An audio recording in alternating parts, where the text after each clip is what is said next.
There is nothing better than Christmas football. And the NFL gave us a gift. They delivered the Chiefs and the Ravens. Notice how I didn't bring up the Steelers or the Houston Texans, because what the NFL allowed us to learn, our gift on Christmas, was understanding the difference between a contender and a pretender. And that's the theme for this review.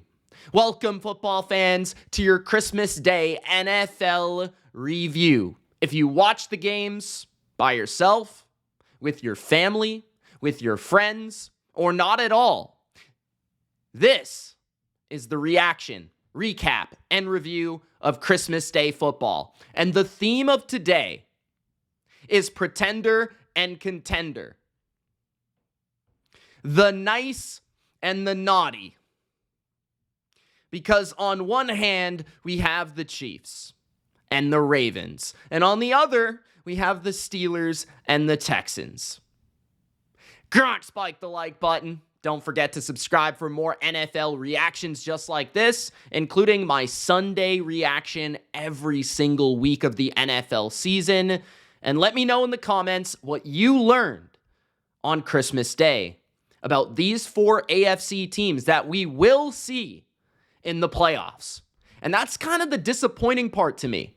Before we even get into Chiefs and Steelers, the first game I want to discuss, 29-10 by Kansas City, never threatened by the Steelers in Pittsburgh. Never a single ounce of evidence that the Steelers would make that game competitive.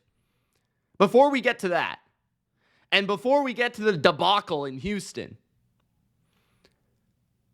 we have to say, and we have to discuss, the Steelers and the Texans, they might play in the first round of the playoffs.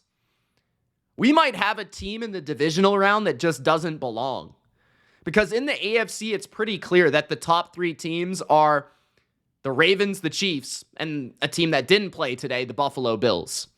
And whichever one of those 3 teams plays the best in the playoffs will get to the Super Bowl and might even win the whole thing. I really think that highly about each of these 3 teams, because I think they would probably have the 3 best quarterbacks in the playoffs.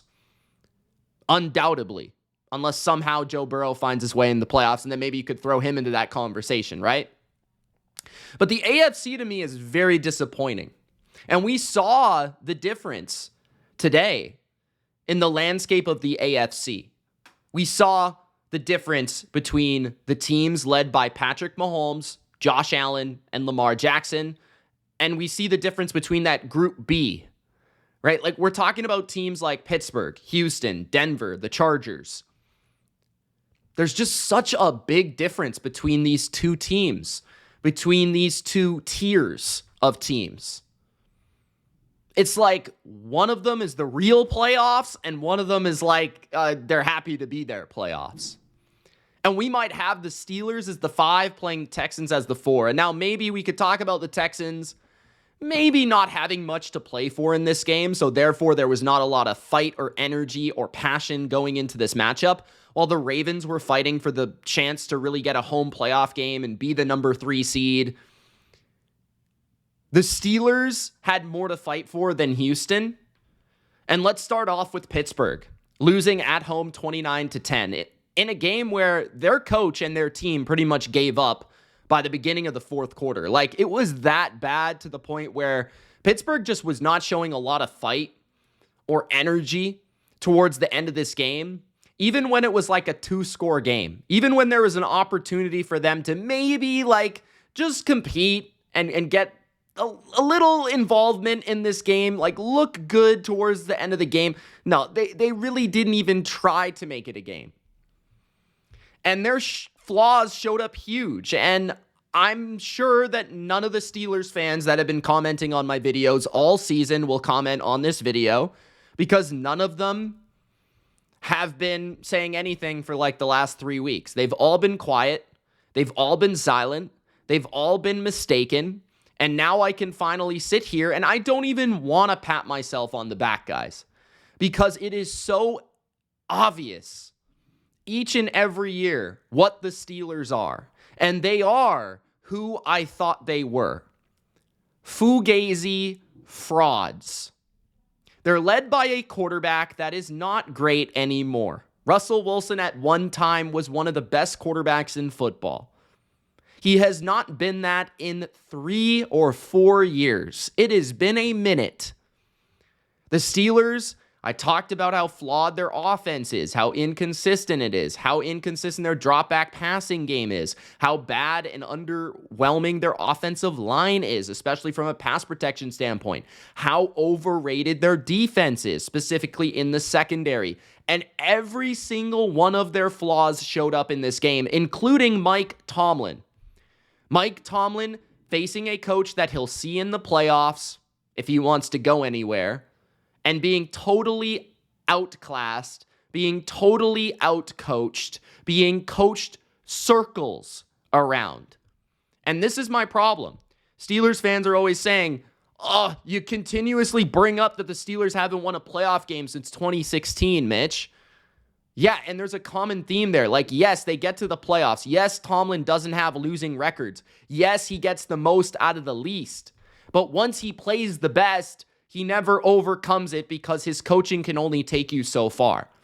He's the best floor coach in the sport. He's the best at getting the most out of the least, motivating a team and keeping them within structure. But when he has to go against a schematical genius on the other side, he constantly gets outdone and outclassed every single time. I saw it with Belichick, I've seen it with Reed, and we will see it with others, and we've seen it with others. The Pittsburgh Steelers are not on the same level as the Kansas City Chiefs. They're not on the same level as the Buffalo Bills. They would get slaughtered. They're not on the same level as your rival, the Ravens. I understand the Steelers beat them, but the last time they played, it was not much of a contest, and I don't think in a real playoff game where the winner goes and advances that it would be the Steelers coming out on top. Can the Steelers look good against the Broncos and the Chargers and maybe the Texans? That class of AFC teams? Sure.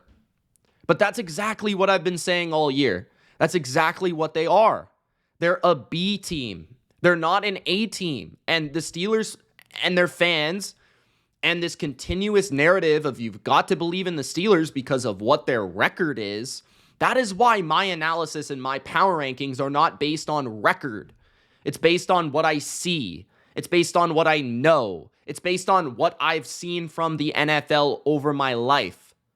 Quarterbacks win. Coaches win. Defense in the playoffs wins. Certain things matter in the playoffs. The Steelers, for me, don't have a good enough offensive line, don't have a good enough quarterback, don't have a rhythm on offense. They don't have a true identity on offense. Their defense is overrated, and their coach in the playoffs has not proven to me in any way, shape, or form that he is ready for that level of competition, because recently he has been very lackluster in that regard. He has not won a playoff game in years. So as good as he is in the regular season, he is not on that same level of the playoff coaches we've seen in recent years have the most success.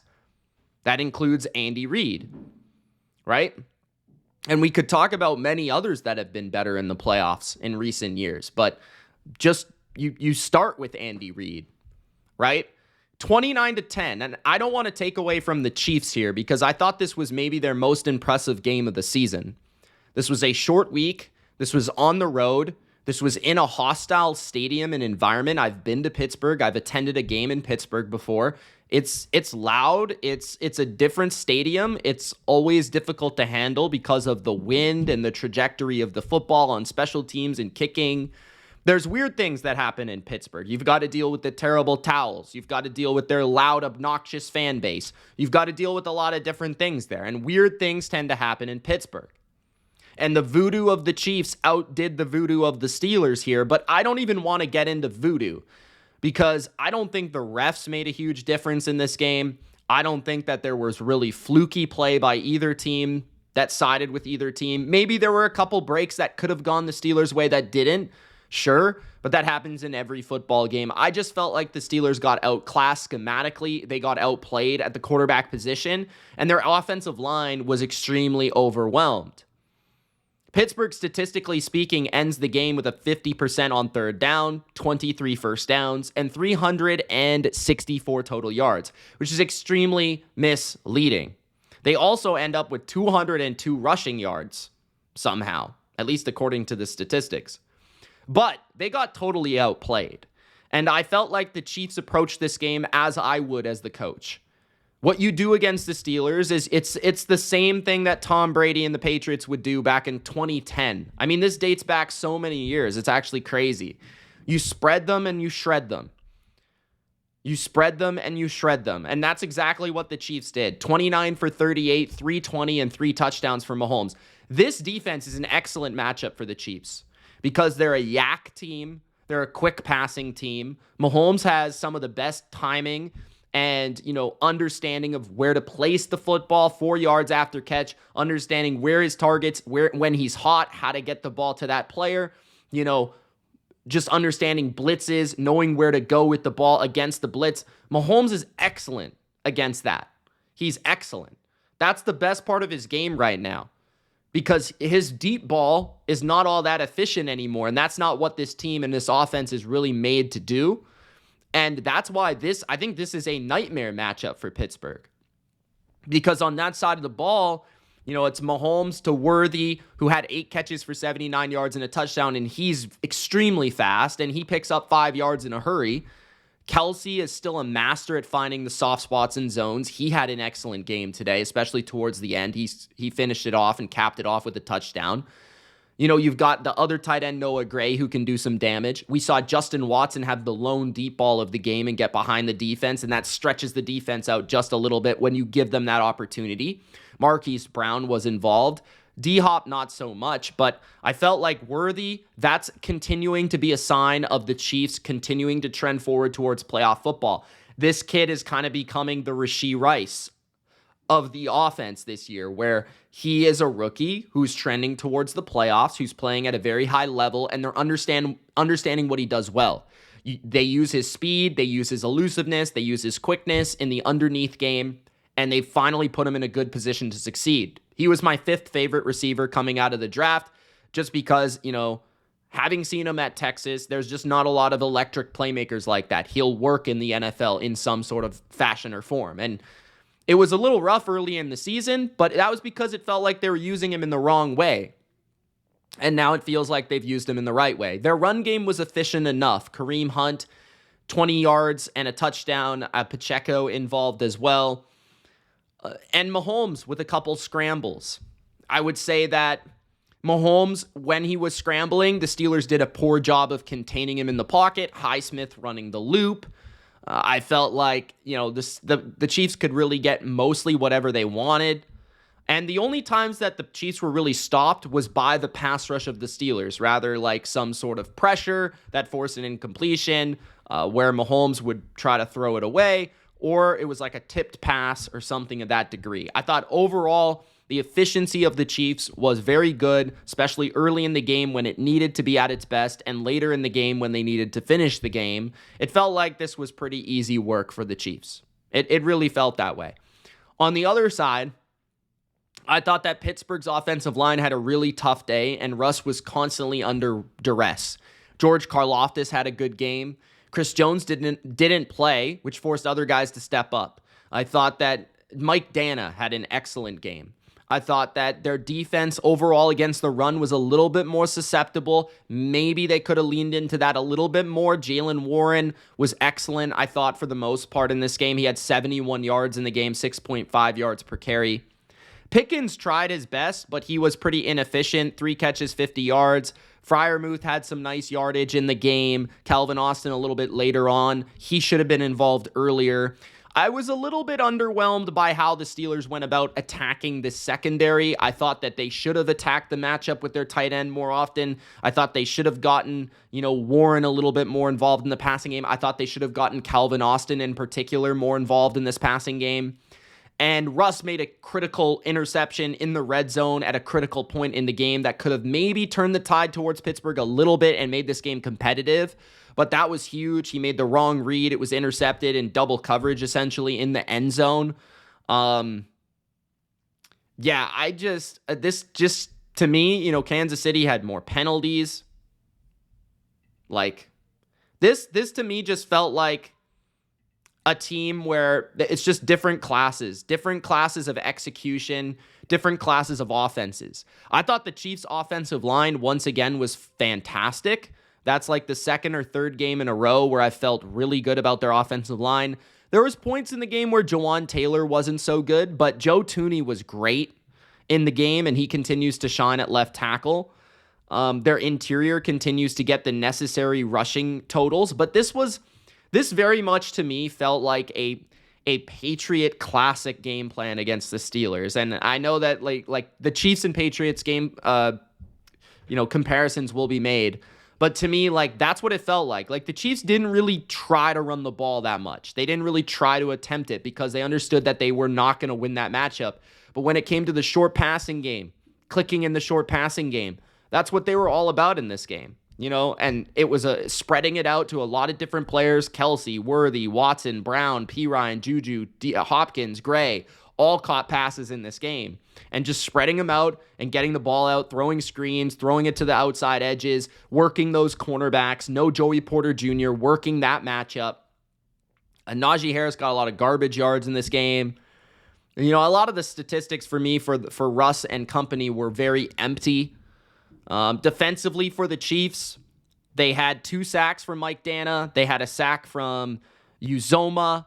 They had a sack from Wharton, who actually played pretty well in this game. He stepped up against the run pretty big time without Chris Jones. Roland Wallace played a bigger role in this game than you would have expected. The safeties, I thought, played really well. Wicks made a big hit in this game later in the game. Justin Reed played well. I thought the safeties looked good. And then for the Steelers, I thought there were moments where their tackling shined, like from Minka and stuff, like in the Yak game where I said in the preview it would be such a big deal. That had to be big. Peyton Wilson, in my opinion, he needs to play more. Sometimes he's not on the field enough. TJ Watt didn't have a sack. They didn't have a single sack in this game, which goes to show you like how ineffective their defense was, because they're all about their pressure. And that's credit to Mahomes, right? That's credit to Andy Reid. That's credit to the game plan of understanding how fast you've got to get rid of the ball to stay on pace and on schedule against the Steelers. Playing the Steelers defense is all about playing on schedule. You have to be efficient on early downs. You have to get the ball out. TJ Watt did get held a couple times, but they didn't really allow him to get to Patrick Mahomes all that much. So this to me was just like an overwhelming matchup for the Steelers. This is the worst matchup, in my opinion, in the AFC for them, even including Buffalo, just because I think they're outcoached. I think the Chiefs' defense is too difficult for the Steelers to really overwhelm in any way, shape, or form, because the Steelers can't really run the ball on them that well, and it forces Russ to be the main proponent of the offense, and Russ just doesn't play with enough efficiency. He doesn't play with enough timing. He doesn't play with enough rhythm. He's always constantly trying to find a bigger play than what he really needs to. So this is not a good look for the Steelers. And when you look at the Steelers, right, we called this out the last few weeks.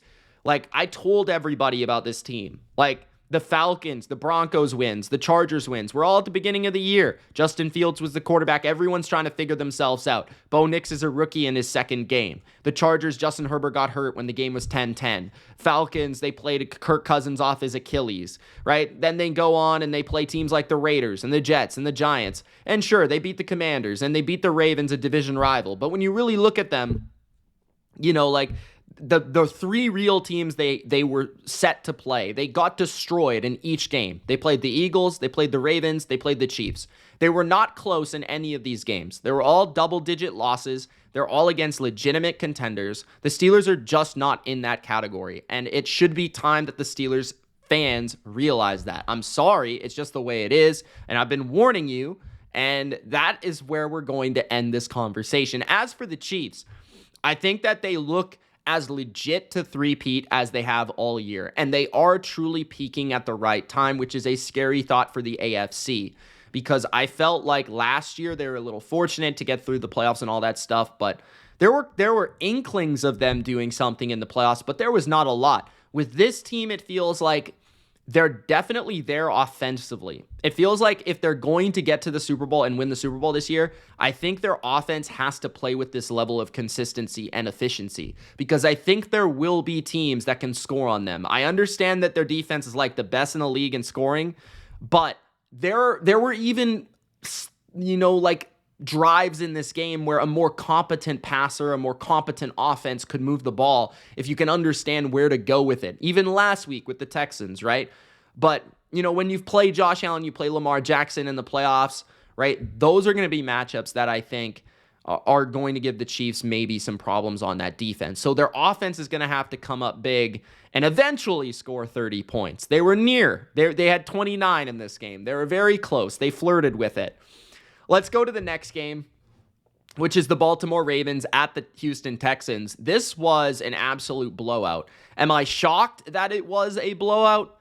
Not really. I'm a little surprised that it was the degree of the blowout that it was 31-2, where the game wasn't even competitive in the third quarter on. Like, it was like halftime, there was still a game there, when Beyonce took the stage and all that stuff. But which, by the way, I just want to say, in terms of the presentation of Netflix and all that, I thought Netflix did a great job. I didn't really watch the pregame. If you guys watched the pregame, let me know in the chat. Let me know in the comments what you guys thought of the pregame. I heard Kay Adams was slaying out there. I saw Mina Kimes, RG3, the two commentary teams, JJ Watt on the TJ Watt game, which was a nice touch, and then the other commentary team being Greg Olsen. It felt like a mix and match of a lot of everybody's favorite members of the NFL media, which was a nice little touch. But what I was especially impressed with was the crispness of the quality in terms of the viewer, the viewership, in terms of like watching it visually, and then the audio being very good, and like just overall, like the crisp nature of the presentation was very well done, in my opinion. It was elevated. It almost felt like, a big deal, which is good. And then in terms of the Beyonce thing, that was, obviously Beyonce has some say in that and all that, and they, like, whoever's in charge on her team, there's a big team around her that puts together that production. But that production was also really well done as well. So credit to the NFL, credit to Netflix for putting on a good show on Christmas. Just once again proving that they're the best, right? So just throwing that out there. But I thought Netflix did a phenomenal job, and I'm welcome to seeing more games on Netflix for sure. And even in Canada, it was where we have the choice of watching it on cable, TSN, or on Netflix. And I was finding myself going to Netflix. And one of the things that I liked about Netflix was the addition of the Drew Brees segments with Hansen there, the red zone guy, and having the commentary of an analysis from Drew Brees, which, my dad was kind of like, how much do you think he makes for this? Like, and he's not even really involved in media like that this year, right? So it's kind of interesting to see that he was the one chosen, but I actually thought he did a really good job, and maybe he opened some doors for himself in the future for that type of business. But he looked actually a lot better and more comfortable in that type of role than he did in the NBC studio, where you only have like 10 seconds to say something. But I thought Drew Brees was actually really good. I don't know what you guys thought of that as well. But the Ravens 31-2 over the Texans, which is insane considering that this was a potential playoff matchup. But the Texans, just from the very jump, did not look inspired. They did not look into this game. They didn't look like they wanted to be there. They looked like they wanted to be at home eating Christmas dinner, turkey, or, whatever they do on Christmas, like stuffing, mashed potatoes, bro. Like, they wanted to be out of there. They did not want any gravy in this game. And the Ravens were all about it. And the Ravens were all about potentially securing the AFC North. And I don't think they have clinched the AFC North. I think they still have to win next week, technically, if I'm not mistaken. But this goes a long way, because this is by far their more competitive opponent. I think they play Cleveland next week, which should be a pretty easy win. But 31-2. And the Ravens, just the last couple of weeks, man, like last week they were a bit sloppy. And last week they were not refined. And last week there were some things about the game, especially offensively, where you were like, they still leave something to be desired. They're still sloppy. In this game, their offense was extremely impressive, led by Lamar Jackson, who insanely enough, only completed 10 passes in the entire game. You would have watched the game, and I never knew what his stats were. Watching the game, you would have thought the guy completed 25 passes, right? Like, he was excellent in this game. He was MVP quality. He was all-time stuff. 10 for 15, 2 touchdowns, 168. Not a really impressive stat line, but it was some of the completions in there, especially the second touchdown drive, where I think he had 2 crazy ad-lib plays that resulted in a touchdown from, to Isaiah Likely, 1 long ball to Andrews where he was creating, and he had a lot of creation in this game that was special. And then also the rushing touchdown, which was something out of 2019 from Lamar Jackson, and it puts himself into a position where no other quarterback has rushed for as many yards as Lamar. Technically, officially, right, the most productive rushing quarterback of all time, right? Yeah, you could still make arguments of who is the best rusher of all time and in what shape or form that takes place. But in terms of stats, Lamar is already technically the best rushing quarterback of all time, which is pretty wild. And, I'm sitting here thinking back to when I evaluated him coming out of Louisville and telling people about how good I thought he was going to be in the NFL and wanting him to be the quarterback of the Patriots and being a fan of him ever since. And, how mistaken people were about his draft, how mistaken people were about his abilities, and hearing people say that he should have been a receiver. Like some of the stuff that was coming out then, and then even in his rookie season of people denying him. The only thing Lamar has yet left to prove to be at all-time status is just winning in the playoffs. It's just executing in the playoffs. And I will say this about the Ravens. I think they strongly have to consider building a dome because I think this team is much better in this environment than outdoors. Lamar is a better dome quarterback than he is an outdoor quarterback. He's not really built because of his hand size and his size and stuff like that. He's not really built for the sloppiness of the Baltimore stadium. And whenever we've seen him in January weather, he doesn't play as well. Like in Buffalo, in Kansas City, he struggles with that. So that's going to be a factor in January. I think if he were to play in games like this, he would be amazing in the playoffs. But it just comes down to what the venue is at certain points because he's a lot sloppier in the other conditions. In this game, he was pretty much perfect. Accuracy-wise, timing-wise, ad-libbing, elusiveness. One of the reasons I think this is, talk about another terrible matchup for the Texans is because I think their edge rushers is the best part of their defense. And when you have great edge rushers, you don't want to have to contain. You just want to pin your ears back and get to the quarterback, right? And with Lamar, you're always worried about him running. You're worried about him getting the edge. You're worried about him stepping up and running and taking, off. And you're worried about him running past the quarterback and him running by you. You're worried about the ad lib. And when Danielle Hunter, as good and athletic as he is having to chase him around, you can't chase Lamar Jackson around. Nobody can do that except for maybe a corner, right? So it's just a really awkward thing. And a lot of defenses don't really know how to scout and really game plan for Lamar. And that was evident from DeMeco Ryans' vantage point. And I think what we saw here too is how overrated the Texans coaching staff is. They just bring nothing to the table, in my opinion. I'm not in love with DeMeco. I'm not in love with Slowick. I think it's the most overrated combination of coaches in football. I think that their offense overall had some spots early where it felt like they were going to be able to move the ball all day, but CJ Stroud was just totally off. CJ Stroud, I've been defending him all season, and I think that's warranted given his offensive line play, the wide receiver injuries, that sort of stuff. But in this game, he was just objectively bad. He was just bad. He was just missing players. He was sped up too much. He's playing too fast. He's in his own head. He's not accurate. He's not on time. He played really poorly in this game. This was the worst game I think I've seen him play all season. Maybe that and the Jets game. But the Jets game was he was overwhelmed by the pass rush. That wasn't even the case today. There was times in the third quarter and stuff where they were getting pressure and they were getting home, and that's going to happen with the injuries you have up front. But I didn't feel especially early, that the Texans were getting overwhelmed by the Ravens pass rush. I just thought that Stroud was playing bad. He was just missing guys. And that's not what we saw from Stroud in his rookie season. So that was disappointing. The Texans, what I hate about them, man, is that They come out early. They're playing nickel on defense against Derrick Henry and Lamar Jackson. They're getting run over. They're giving up gashing gains.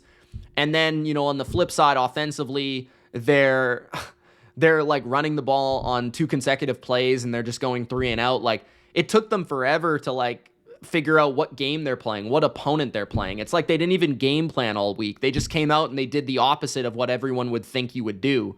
Then they eventually switched up and it kind of made the game competitive, but then the Ravens had a counterpunch in the second half and it was over. Lamar was sensational. Stroud was certainly not. Derrick Henry was phenomenal. I mean, again, like 147 yards. And this is why I would give the MVP to Josh Allen over Lamar Jackson. Like, I just feel like when you can win a game, what was the score? 31-2. And as good as Lamar played, you can throw the ball 15 times and you can score 31 points. And Derrick Henry goes for 147 and a tutty. Like, it's hard to justify giving you a MVP, in my opinion, So that's just me. Plus, the defense for the Ravens has been spectacular lately. I think they've done a much better job. I think they understood that they could play a little bit of man coverage in this game. I was worried about that from the Ravens' perspective, and they were doing that well. Marlon Humphrey played really well, as well as the rookie corner. Van Noy continues to shine as their pass rusher. I think their linebackers are playing better. Roquan. Mark Andrews was relatively quiet. He did have that long gain and a touchdown where he was wide open. The gravitational pull of Henry is a real thing. Nico Collins, again, was kind of quiet besides like the first couple series. Because of that, Stroud struggled, but nobody else is really standing out. John Mechie wasn't really winning. Robert Woods was quiet. Dalton Schultz did next to nothing. Like, there's just not a lot in this offense right now. They don't have a running game. Their secondary targets aren't playing well. Their O-line constantly has bad plays.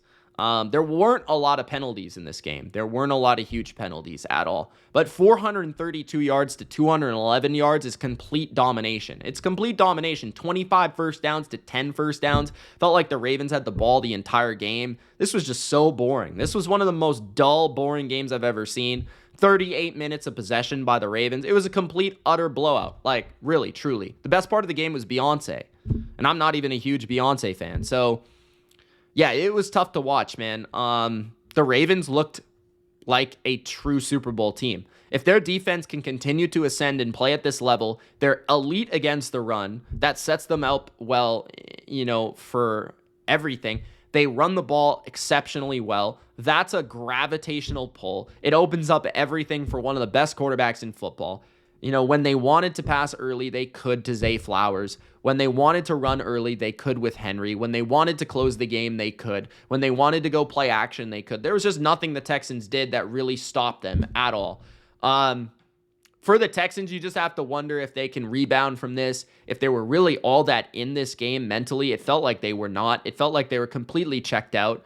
I wonder if the Texans play the Steelers, to really wrap this up, how that game would go. The game would be in Houston. I think Pittsburgh has shown more consistency as a team, but I would also say that the Texans,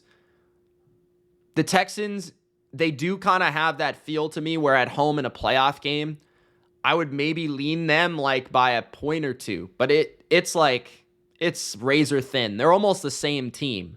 I think the Texans pass rush would be tough for the Steelers, and I think the Steelers pass rush would be tough for the Texans. I think it would ultimately come down to, can Nico Collins make plays against Joey Porter? Can George Pickens make plays against Derek Stingley? Like, they're almost like replications of each other. DeMeco Ryans, Mike Tomlin. I think Stroud's a little bit better than Russell Wilson, but lately Stroud has not played that well. The run game for the Steelers might be a little bit better, but Mixon is the better running back. And the Texans would have home field. So I think because of home field and maybe a little bit more in the passing game, I would lean towards the Texans, but it's not a lot. I mean, it's pretty brutal. Either team I feel like is going to get slaughtered in Kansas City. It wouldn't really matter because I'm pretty much locking the Ravens in to play Buffalo in the second round. Like, I think it's going to be Ravens and Bills, Chiefs, and the winner of Texans Steelers. The Chargers and Broncos, I think, are just irrelevant to the conversation. Like, the Broncos are well coached. I don't see them beating the Bills. The Chargers are maybe they could give the Ravens a game, but like, I just don't see it on offense. So, yeah, I mean, the AFC is a complete bore fest, in my opinion. And I think today kind of showed that. It showcased the difference between the tiers in the AFC. So the NFC is going to be the more fun conference in the playoffs. You guys let me know what you thought of the Christmas Day football. It's Mitch. Thank you so much for watching. Spike the like button and subscribe. Peace.